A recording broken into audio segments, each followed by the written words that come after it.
Bonjour, bienvenue sur la chaîne traitant des équations de la mécanique quantique. L'objet de cette courte vidéo est de vous démontrer les équations d'Einstein concernant la relativité restreinte. Tout d'abord, qu'est-ce qu'une forme bilinéaire? Prenons un vecteur U projeté dans le référentiel des longueurs E1, E2, E3. Il se note de la façon suivante. Nous pouvons simplifier l'écriture en utilisant la convention de notation d'Einstein, qui omet la somme sur I.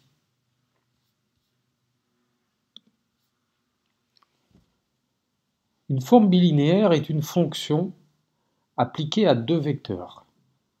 G, une forme bilinéaire, est notée G de U et V, ou alors en notation d'Einstein, de la façon suivante. Le produit scalaire est une forme bilinéaire.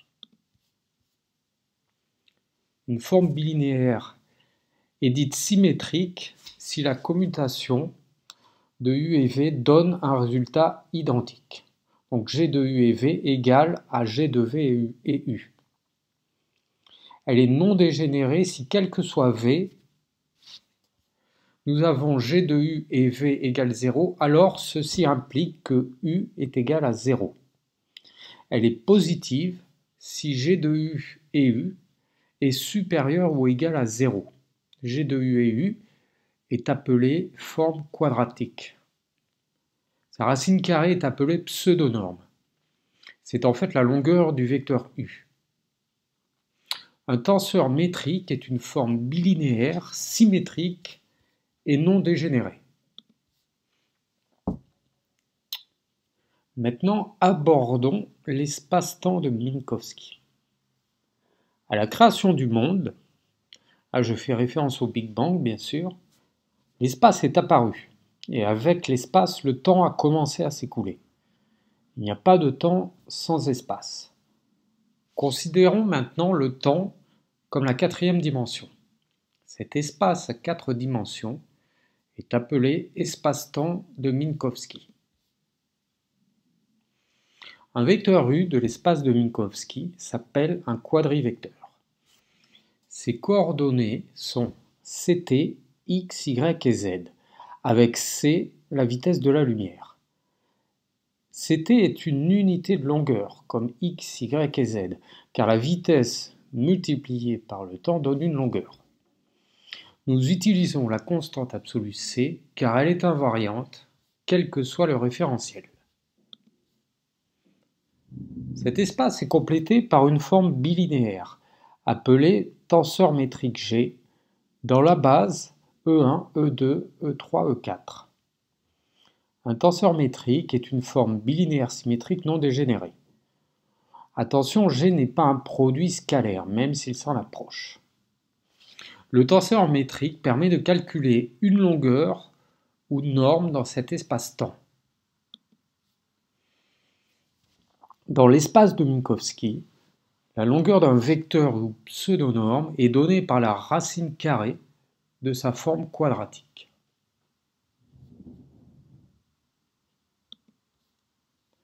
Le tenseur métrique peut s'écrire sous forme d'une matrice diagonale de coefficients 1 en première ligne et moins 1 sur les lignes suivantes. Le produit tensoriel de deux vecteurs s'écrit alors comme le produit transposé de U par G et V.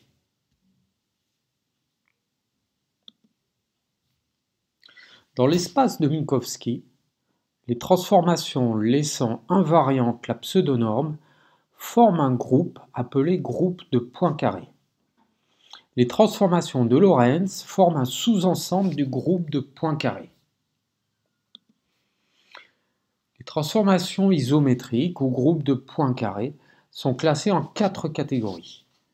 Première catégorie, les translations de l'espace et du temps.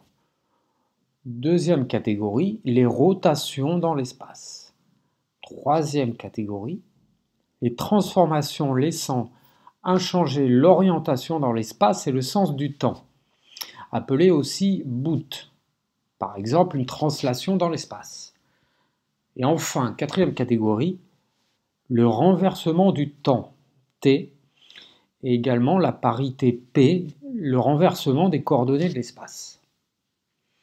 Le groupe restreint des transformations de Lorentz sont les transformations 2 et 3 du groupe de points carrés.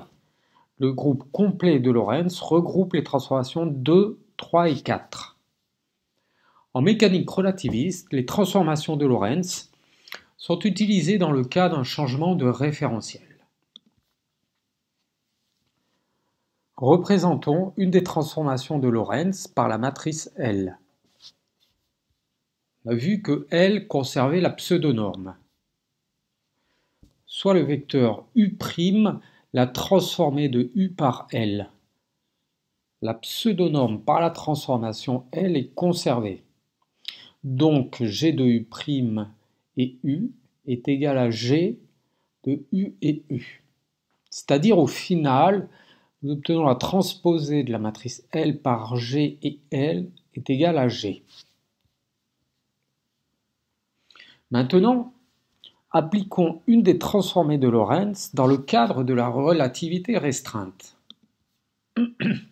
Soit un référentiel R' se déplaçant à la vitesse v par rapport à notre référentiel R qui lui est au repos. Le déplacement est considéré comme rectiligne uniforme. Il s'agit d'une transformation de Lorentz de type Boot, comme nous l'avons vu précédemment, gardant constante la pseudonorme dans l'espace-temps de Minkowski. Pour simplifier, prenons un point sur l'axe des x. La conservation de la pseudonorme implique l'équation suivante.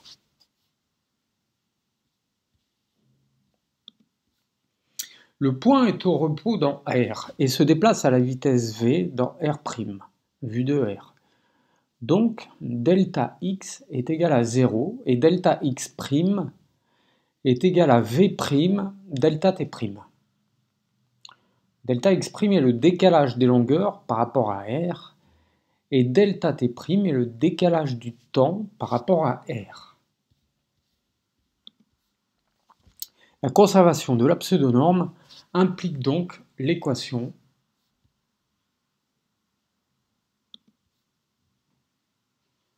nous obtenons au final la relation delta' égale lambda delta t. Avec lambda, le fameux coefficient ou facteur de Lorentz valant C2 sur racine carrée de C2 moins V2. Nous venons de démontrer la relativité du temps. Il en va de même avec les longueurs, par ce même coefficient de Lorentz. Nous voyons dans ce coefficient que lorsque la vitesse v est négligeable par rapport à c, le facteur de Lorentz est très proche de 1.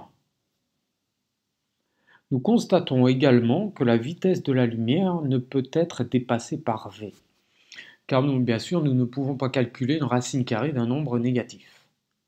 Mais est-ce vraiment exact? Ceci veut simplement dire qu'au-delà de la vitesse de la lumière, le référentiel R' ne peut plus être comparé au référentiel R. Donc le temps t' devient propre au référentiel R', sans équivalence avec le référentiel R. Et du coup, nous ne pouvons plus revenir dans le référentiel R, car sinon, nous pourrions comparer les deux temps. En conclusion, si la vitesse de la lumière est un mur qui, une fois dépassé, n'accepte aucun retour arrière. Cependant, grâce à l'équivalence masse-énergie, delta E égale à C2 delta M, nous pouvons démontrer que dépasser la vitesse de la lumière demande une énergie infinie pour déplacer une masse infinie. À moins que nous trouvions le moyen d'annuler la masse, comme dans le cas des antiparticules que nous aborderons dans la vidéo des quanta virtuels.